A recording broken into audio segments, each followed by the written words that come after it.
नाम या दक्तूर रेहान। نعم نعم. أنا أعرف أنت أيضا شغوف للغة العربية، من أين تعلمت هذه اللغة يا أخي؟ والله أنا أحب اللغة العربية. أنا تعلمت ودرست قبل 10 سنوات من المؤسسة العلمية الأزهرية، والآن وجدت ولا هذه المؤسسة نعم.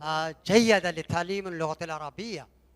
وليس أنا أدرس اللغة العربية، ولكن الحمد لله أدرس في جامعة محمد علي جناح، وهناك أنا أنشر أفكار الدكتور عزير محمود الأزهري بين الطلاب وطالبات، وأرغبهم إلى لغة القرآن والسنة النبوية، ما شاء الله. لأن أنا أحب اللغة العربية، تعلم اللغة العربية وتقدم في العالم.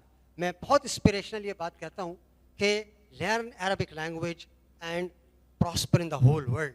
माशाअल्लाह ये माशाअल्लाह है माशाअल्लाह। हदफुल अरबिया।